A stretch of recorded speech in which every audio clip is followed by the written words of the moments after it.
Hello, anybody, somebody, nobody, whoever may never hear this. This is Siegfried Alexander Faust, the Whiff, come back at you with some more Warhammer 40k. This time I'll be covering the Craftworld Eldar, or my abomination thereof. Uh, Hashtag drukhari hybrid things. So, you may notice something with this list. It is mostly harlequin. Let me, separate the Craftworld.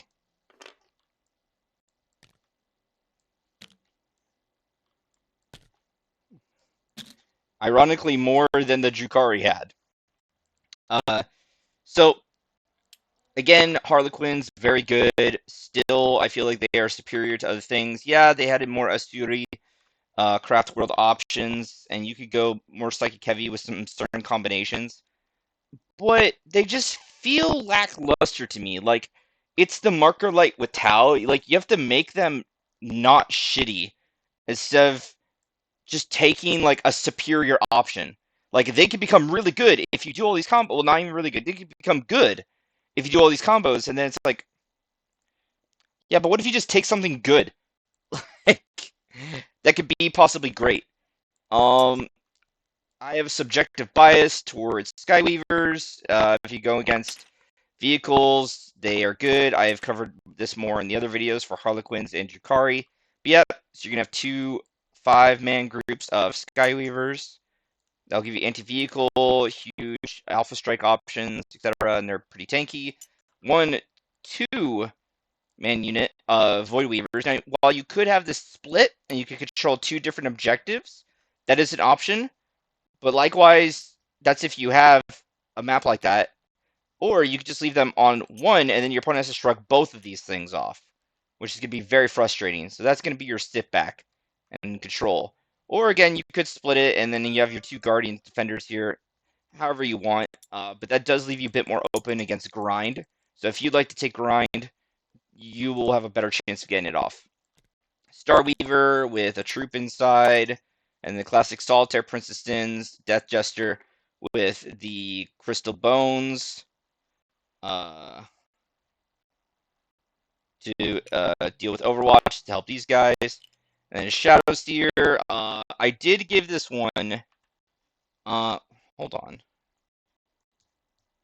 So I wasn't able to yellowscribe it, so I just grabbed it from a separate list because you're not going to be able to have Shadowstone, so ignore that. But I would still recommend taking Mirror of Minds, and then instead of Webway Dance, you could take a different one. It's either or, player's preference. I would actually recommend Smite, Mirror of Minds, and then the other one that can do Mortal Wounds, because this is not as heavy for Harlequins as this hybrid list. Guardian Defenders, they were just kind of like a point sink, just burn off the rest of the points, little points burn for something to hold an objective possibly, or just screen. If your opponent has a lot of deep strike, then you could just use this as a screener, which will be nice. Just scatter them. The Farseer, Warlock, and Hemlocks. Okay, so now we get to the good stuff. Well, actually, before that, let me just cover this. So let me just do my little rotation. Even though I have done this already 2 other times, I'll just rotate some of these models that have already been seen, the Hemlock Wraith fighters. I know how to not be that guy when it comes to, like, Eldar, Craft, and drukhari needing some love, and Harlequins needing another small nerf. They're just too good right now still.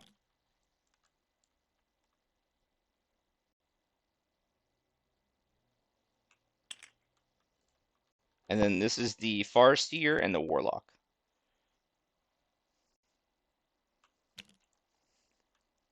And for Harlequins, I am surprise light. Each time attack is made against this unit with the characteristic, if the attack model is 12 inches away, then it gets transferred the hit roll. And then whenever it makes a normal move advance, your move phase, your following shoot phase, it counts as remaining stationary. So because of Rising Crescendo, you can move, advance, fall back, shoot, charge. Then for Craftworld, actually, we have Ulthwed, the Foresight of the Damned. Each time a unit with this attribute is selected to shoot or fight, you can reroll 1 wound roll when resolving that unit's attacks. Each time you make a psych test for a psyker with this attribute, if it's the first psychic test taken for that unit this turn, add 1. There's like 2 other fieldcraft and something else was decent, but like the entire point of this is just slightly better with that +1. And then also this attribute have a 6-up invul. So all your craft world has a invul. If it doesn't, then it does now with a 6-up. Each time a model with this attribute would lose a wound, result in mortal wound. On a 5-up, the wound is not lost. So 5-up against mortals. So that should be good against psychic. And then the list is 9 CP. It's a 2K craft world hybrid. 2 patrols. It's got a Shadow Seer, a Solitaire, a Death Jester, a Star Weaver, 1 5-man troop of troops, 2 5-man units of Sky Weavers, 1 2-man unit of Void Weavers, 1 10-man unit of Guardian Defenders, 2 Hemlock Wraith Fighters, and oh, did it just? Oh, it cuts off. It's too big of a list. And then one girl model of a Farseer and a Warlock Conclave, both bikers. I believe the Conclave is what makes it a biker.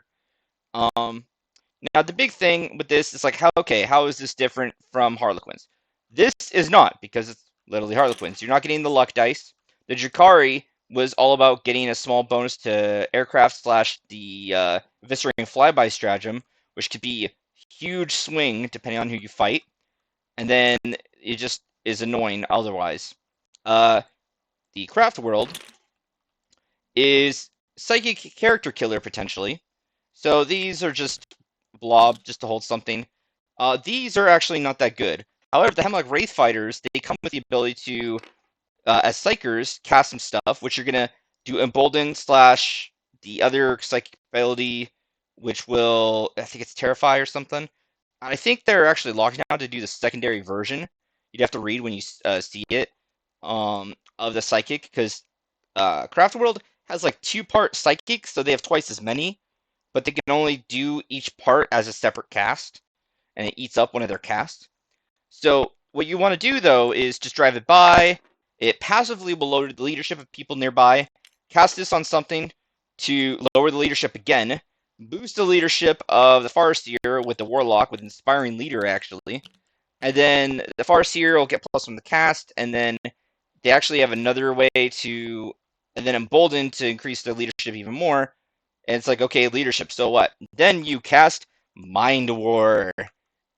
So Mind War, it's like a 7-up, heads up 7-up, goes off, cool, and it doesn't get denied. Then boom, you have a psychic power. What it will do is you then roll a dice, and your opponent rolls a dice after you select 1 unit. I don't believe you need line of sight for this. I could be wrong, but I don't think you need line of sight, which is nutty. And yeah, you just choose any unit nearby, so Lookout Stirred won't help your characters, and you have a leadership battle. However much leadership difference is after you both roll your dice, that's the mortal wounds that your opponent will take. So, for reference, let's take a few things. Okay, that's you.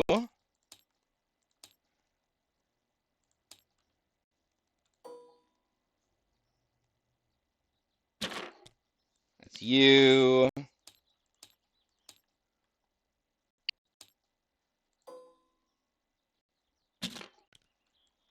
You.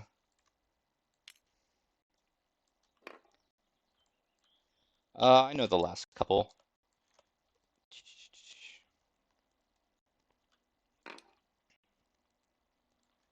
This and Trajan. Awesome. Got 5 contestants. Okay, so Farseer, unless I'm mistaken, this is going to be basically a -3 to whatever opponent and a +3 to Farseer, so it should be 13, I believe. Don't hold me on that. So it should be a -3, and then Farseer should be getting up to 13. They made a change with the Swooping Hawks, so it could be 12 now. Let's just play this 12. So this is leadership 9. This is leadership 8. Let's just make a little thing here. 9. 9. And 11. Excellent. Okay. So, again, this is going to be 3 down, and I'm going to be at 13. Let's just say 12, just to be on the safe side. Okay, so let's say I stand for Nurgle. Oathwave, feels bad. And then the other person will roll dice. Okay, I'm changing these because that was a unfortunate example. So on a good day, if you get this right, Trajan gets -3, 11. He goes down to 8, 12 plus 6, 18, 2. Then he has to contest with 8 mortal wounds. And so thankfully, he's going to have a feel no pain.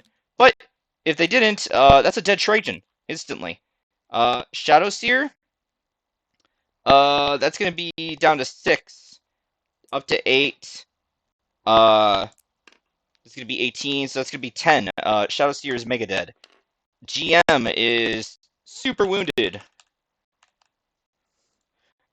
Beast Boss and Squigosaur, actually dead as well. But he has a feel no pain if you give him Artist Nails, which you should.